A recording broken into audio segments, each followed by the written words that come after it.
ಒಬ್ಬ ಮನುಷ್ಯ ಸತ್ತ ಮೇಲೆ ಅವನ ದೇಹ ಪೂರ್ತಿ ಡಿಕಂಪೋಸ್ ಆಗೋದಕ್ಕೆ ದೇರ್ ಆರ್ 4 to 5 ಸ್ಟೇಜಸ್. ತಂಪು ಪ್ರದೇಶದಲ್ಲಿ ಡಿಕಂಪೋಸಿಷನ್ ಲೇಟ್ ಆಗುತ್ತೆ. What are the factors affecting ಈ ಮೃತದೇಹ ಡಿಕಂಪೋಸ್ ಆಗಕ್ಕೆ ವೆನ್ ಇಟ್ ಇಸ್ ಬರೀಡ್? ಇವತ್ತು ಒಂದು ಸ್ಪೆಷಲ್ ಟಾಪಿಕ್ ಬಗ್ಗೆ ಮಾತಾಡೋಣಂತೆ, which is body decomposition.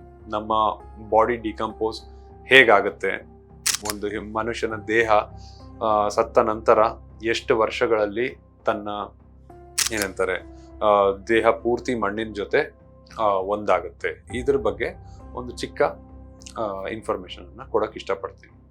So ಮೊದಲನೇದಾಗಿ, ಒಂದು ಸತಿ ಒಬ್ಬ ಮನುಷ್ಯ ಸತ್ತ ಮೇಲೆ ಅವನ ದೇಹ ಪೂರ್ತಿ ಡಿಕಂಪೋಸ್ ಆಗೋದಕ್ಕೆ ದೇರ್ ಆರ್ 4 to 5 ಸ್ಟೇಜಸ್ ನಮ್ಮ ಟೆಕ್ಸ್ಟ್ ಬುಕ್ಸ್ ಅಲ್ಲಿ ಬರ್ದಿರೋ ತರ. ಬಟ್ ಆ 5th ಸ್ಟೇಜಸ್ ಕಂಪ್ಲೀಟ್ಲಿ ಡಿಕಂಪೋಸಿಷನ್. ಅಂದ್ರೆ ಮೂಳೆ ಅನ್ನೋದು strongest part of the human body.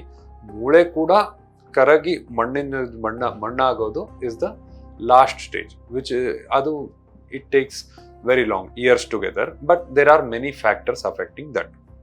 Okay, so ಇವಾಗ ಒಂದು ಮೃತದೇಹ ಹೊರಗಡೆನೆ ಬಿದ್ದಿದೆ, ಲೈಕ್ ಬಯಲಲ್ಲಿ ಬಿದ್ದಿದೆ ಅಂತಂದ್ರೆ ಅದು ಫಾಸ್ಟೆಸ್ಟ್ ಡಿಕಂಪೋಸಿಂಗ್ ಮ್ಯಾಟರ್ ಅಂತ ಆಗುತ್ತೆ. ಯಾಕಂತಂದ್ರೆ ಎಕ್ಸ್ಪೋಸ್ ಟು ಔಟರ್ ಎನ್ವೈರ್ಮೆಂಟ್, ಯಾವುದೇ ಹುಳ ಹುಪ್ಪಡೆಗಳಾಗ್ಲಿ ಬಂದು ಕೂರ್ತವೆ, and decomposing bacteria and small organisms ಏನಿರ್ತಾವಲ್ಲ ಅವೆಲ್ಲ ಬಂದು ಕೂರೋಕೆ ಅವಕಾಶ ಇರುತ್ತೆ. ಹಂಗಾಗಿ ಯಾವ ಮೃತದೇಹ ಬಯಲಲ್ಲಿರುತ್ತೆ ಅದು ಜಲ್ದಿ ಡಿಕಂಪೋಸ್ ಆಗುತ್ತೆ. ಸೊ ಮೇ ಬಿ ಏನಂತಾರೆ 4 to 6 weeks ಟೈಮಲ್ಲಿ ಸಾಫ್ಟ್ ಟಿಶ್ಯೂಸ್ ಏನಿರುತ್ತಲ್ಲ, ನಮ್ಮ ಮಾಂಸಗಳಾಗ್ಲಿ ಅಥವಾ ಲಿಗಮೆಂಟ್ಸ್ಗಳಾಗ್ಲಿ ಅವೆಲ್ಲ ಹೋಗಿರುತ್ತೆ. And within 3 to 4 months time ಬರೀ ಮೂಳೆ ಉಳ್ಕೊಂಡಿರುತ್ತೆ. ಅಂಡ್ ಮೂಳೆಗಳು decompose will take years together, may be 5 to 10 years. It depends from person to person also. And ಏನಂತಾರೆ ಪ್ಲೇಸ್ ಟು ಪ್ಲೇಸ್, ಯಾವ ಪ್ಲೇಸ್ ಅದು ಏನಂತಾರೆ ತಂಪು ಪ್ರದೇಶದಲ್ಲಿ ಡಿಕಂಪೋಸಿಷನ್ ಲೇಟ್ ಆಗುತ್ತೆ. ಮಾಡರೇಟ್ ಟೆಂಪರೇಚರ್ ಕ್ಲೈಮೇಟ್ಗಳಲ್ಲೆಲ್ಲ the decomposition will be faster. What are the factors affecting ಈ ಮೃತದೇಹ ಡಿಕಂಪೋಸ್ ಆಗಕ್ಕೆ ವೆನ್ ಇಟ್ ಇಸ್ ಬರೀಡ್? ಯಾವಾಗ ನಾವು ಹೂತ್ ಹಾಕ್ತಿವಲ್ಲ ಅವಾಗ there are various factors that plays a role. ಮೊದಲನೇದಾಗಿ ಆಳ, ಎಷ್ಟು ಡೆಪ್ತ್ ಅಲ್ಲಿ ಹೂತ್ ಹಾಕಿದ್ದಾರೆ. ಸೊ ಸೂಪರ್ಫಿಷಿಯಲ್ 2 to 3 feet ಅಲ್ಲೇ ಹೂತಾಕಿದ್ರು ಅಂತಂದ್ರೆ ಅದರ decomposition will be at least 2 times more the time than normal. ಇವಾಗ ಬಯಲಲ್ಲಿರೋ ಮೃತದೇಹಕ್ಕಿಂತ 2 to 3 times ಮೋರ್ ಟೈಮ್, ಜಾಸ್ತಿ ಟೈಮ್ ತಗೊಳುತ್ತೆ ಕಂಪ್ಲೀಟ್ ಡಿಕಂಪೋಸ್ ಆಗಕ್ಕೆ. ಬಟ್ ಆಳವಾಗಿ ಎಷ್ಟು ಡೀಪ್ ಅಲ್ಲಿ ಹೂತಾಕಿರ್ತೀವಿ ಅಷ್ಟು ಡಿಕಂಪೋಸಿಷನ್ ಟೈಮ್ ಕಮ್ಮಿ ಆಗ್ತಾ ಹೋಗುತ್ತೆ. ಯಾಕಂತಂದ್ರೆ it is not expose to outer environment.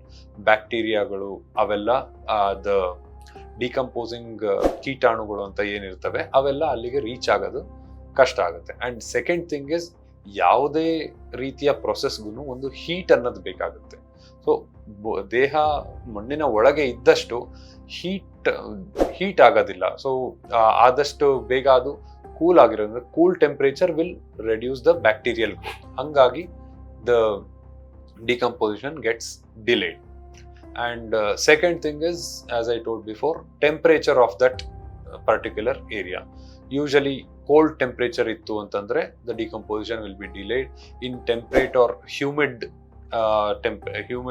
Areas ಅಂತ ಏನಿರ್ತವೆ ಆ ತರ ಸಿಚುವೇಶನ್ಗಳಲ್ಲಿ ದ ಡಿಕಂಪೋಸಿಷನ್ ಸ್ವಲ್ಪ ಫಾಸ್ಟ್ ಆಗುತ್ತೆ. ಅಂಡ್ ಮೂರನೇದಾಗಿ ವಾಟರ್, ವೆಟ್ ಸಾಯಿಲ್ ಅಂತ ಏನ್ ಹೇಳ್ತೀವಲ್ಲ, ಸೊ ವೆಟ್ ಸಾಯಿಲ್ ಅಲ್ಲಿ again the decomposition will take longer time. ಯಾಕಂತಂದ್ರೆ ದ ಹೀಟ್ ಎಕ್ಸ್ಚೇಂಜ್ ಜಲ್ದಿ ಆಗುತ್ತೆ, ಬೇಗ ದೇಹ ಕೂಲ್ ಡೌನ್ ಆಗೋ ಚಾನ್ಸ್ ಇರುತ್ತೆ. ಹಂಗಾಗಿ the decomposition will be delayed in wet soil also. ಅದಲ್ಲದೆ next important thing is oxygen availability ಅಂತ ಹೇಳ್ತೀವಿ. ಸೊ ಹೊರಗಡೆ ಪ್ರಪಂಚದಲ್ಲಿ ಆಕ್ಸಿಜನ್ ಸಿಗುತ್ತೆ, but as you bury deep down oxygen availability ಕಮ್ಮಿ ಆಗುತ್ತೆ. ಅಂಡ್ ಡಿಕಂಪೋಸಿಷನ್ ಅನ್ನೋ ಪ್ರೊಸೆಸ್ ಏನಿರುತ್ತೆ ಆ ಡಿಕಂಪೋಸಿಷನ್ಗೂ ಕೂಡ ಆಕ್ಸಿಜನ್ ಬೇಕೇ ಬೇಕು. ಬಿಕಾಸ್ ಈ ಎಲ್ಲ ಮೈಕ್ರೋ ಆರ್ಗಾನಿಸಮ್ಸ್ ಏನಿರ್ತವೆ ಡಿಕಂಪೋಸ್ ಮಾಡವು, ವಿತೌಟ್ ಆಕ್ಸಿಜನ್ ನಾವು ಕೆಲಸ ಮಾಡ್ಲಿಕ್ಕೆ ಆಗೋದಿಲ್ಲ. ಸೊ ಆಕ್ಸಿಜನ್ ಇದ್ದಷ್ಟು the decomposition becomes faster. Okay. And there are certain regions ಎಲ್ಲಿ ತುಂಬಾ ಚಳಿ ಪ್ರದೇಶ, ಕೆಲವೊಂದು ಏನಂತಾರೆ ಪ್ರದೇಶದ ಮಣ್ಣೆ ಆಗಿರುತ್ತೆ, ಅದು ಎಷ್ಟೇ ವರ್ಷಗಳಾದರೂ ಈವನ್ ಸೆಂಚುರೀಸ್ ಆದ್ರೂ ಕೂಡ ದೇಹ ಡಿಕಂಪೋಸ್ ಆಗೋದಿಲ್ಲ. ಮಮ್ಮಿಫಿಕೇಶನ್ ಅಂತ ಹೇಳ್ತೀವಿ, natural mummification of the body ಆಗ್ಬಿಡುತ್ತೆ. ಸೊ ಇವಾಗ ಏನಂತಾರೆ ಏನಕ್ಕೆ ಆಗ್ಲಿ ಅಗಿವಾಗ ಒಂದು ಮೂಳೆ ಸಿಕ್ತು ಅಂತಂದ್ರೆ ಆ ಮೂಳೆಯಿಂದ ಏನೇನೆಲ್ಲ ಮಾಡಬಹುದು ಅಂತ ಹೇಳೋಣಂತೆ. ಸೊ ಮೊದಲನೇದಾಗಿ ಮೂಳೆ ಸಿಕ್ಕ ತಕ್ಷಣ ಫಸ್ಟ್ ಐಡೆಂಟಿಫೈ ಮಾಡೋದು ಇದು ಮನುಷ್ಯನ ಮೂಳೆನ ಅಥವಾ ಪ್ರಾಣಿ ಮೂಳೆನ ಅಂತ ನೋಡ್ಬೇಕಾಗತ್ತೆ. ಅಂಡ್ ಸೆಕೆಂಡ್ ಥಿಂಗ್, ಅದೆಲ್ಲ ಹೇಗೆ ಕಂಡಿಡ್ತಾರೆ ಅಂತಂದ್ರೆ ವಿತ್ ಏನಂತಾರೆ the team which is investigating or ಯಾರೇ ಅದನ್ನ ನೋಡ್ತಾ ಇರ್ತಾರ, ಫಾಸಿಲ್ಸ್ ಅನ್ನೆಲ್ಲ ನೋಡ್ತಾ ಇರ್ತಾರಲ್ಲ, they will have the inherent knowledge. Human ಮೂಳೆ ಅಂತಂದ್ರೆ ಹೇಗಿರುತ್ತೆ, ಅನಿಮಲ್ಸ್ದು ಪ್ರಾಣಿಗಳ ಮೂಳೆ ಎಲ್ಲ ಹೇಗಿರುತ್ತೆ ಅನ್ನೋದು ನಾಲೆಡ್ಜ್ ಗೊತ್ತಿರುತ್ತೆ. ಸೊ ಮೊದಲನೇದಾಗಿ ಈ ಮೂಳೆ ಮನುಷ್ಯಂದ ಅಥವಾ ಅನಿಮಲ್ದ ಅದನ್ನ ನೋಡ್ಬೇಕಾಗುತ್ತೆ. ಅದಾದ್ಮೇಲೆ ಮನುಷ್ಯಂದ ಆಯ್ತು ಅಂತಂದ್ರೆ ಗಂಡ ಅಥವಾ ಹೆಂಡ ಆ ಥರ. ಅಂಡ್ ಮೂರನೇದಾಗಿ ಮೂಳೆ ಒಂದೊಂದು ಮೂಳೆದು ಲೆಂತ್ ಡಿಫೈನ್ಡ್ ಆಗಿರುತ್ತೆ. ಅಂದ್ರೆ ಒಂದು ರೇಂಜ್ ಕೊಡ್ತೀವಿ. ಒಬ್ಬ ಮನುಷ್ಯನ ಹೈಟ್ ಒಂದು 6 ಅಡಿ ಇತ್ತು ಅಂತಂದ್ರೆ ಅವನ ಇಂತಿಂತ ಮೂಳೆ ಇಷ್ಟಿಷ್ಟು ಲೆಂತ್ ಇರಬಹುದು ಅನ್ನೋ ಒಂದು ಅಪ್ರಾಕ್ಸಿಮೇಷನ್ ಇರುತ್ತೆ. ಸೊ ಹಂಗಾಗಿ ನಮಗೆ ಯಾವ ಮೂಳೆ ಸಿಕ್ಕಿರುತ್ತೆ ಅದರ ಲೆಂತ್ ಮೂಲಕ ಆ ಮನುಷ್ಯನ ಹೈಟ್ ಎಷ್ಟಿರ್ಬೋದು ಅನ್ನೋದನ್ನು ಗೊತ್ತಾಗುತ್ತೆ. ಅದಲ್ಲದೆ ನಾಲ್ಕನೇದಂದ್ರೆ ಮೋಸ್ಟ್ ಇಂಪಾರ್ಟೆಂಟ್ ಟು ಐಡೆಂಟಿಫೈ ಅದೇ ಮನುಷ್ಯನೇನ ಅಲ್ವಾ ಅಂತ ಹೆಂಗ್ ಐಡೆಂಟಿಫೈ ಮಾಡೋದು ಅಂತಂದ್ರೆ ಅದಕ್ಕೆ DNA testing, that is the most important test. ಇವಾಗಿನ ರೀಸೆಂಟ್ ಅಡ್ವಾನ್ಸಸ್ ಅಲ್ಲಿ DNA ಟೆಸ್ಟಿಂಗ್ ಮಾಡೋದ್ರಿಂದ we can match the DNA and find out ಇದು ಆ ಮನುಷ್ಯನೇನ ಅಲ್ವಾ.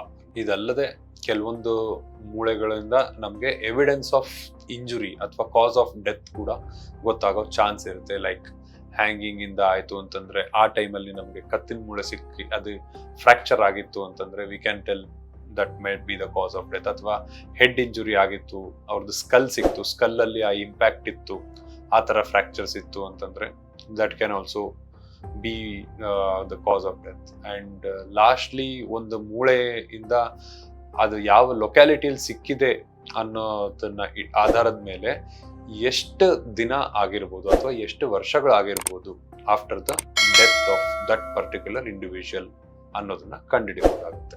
ಲೇಟೆಸ್ಟ್ ಹಾಗೂ ಇಂಟ್ರೆಸ್ಟಿಂಗ್ ಸುದ್ದಿಗಳಿಗಾಗಿ ಬಾಸ್ ಟಿವಿ ಕನ್ನಡ ಚಾನೆಲ್ನ ಸಬ್ಸ್ಕ್ರೈಬ್ ಮಾಡಿ, ಹಾಗೆಯೇ ಬೆಲ್ ಐಕಾನ್ ಪ್ರೆಸ್ ಮಾಡಿ. ಇದರ ಜೊತೆಗೆ ಫೇಸ್ಬುಕ್, ಇನ್ಸ್ಟಾಗ್ರಾಮ್, ಎಕ್ಸ್ನಲ್ಲೂ ಮಿಸ್ ಮಾಡದೆ ಫಾಲೋ ಮಾಡಿ.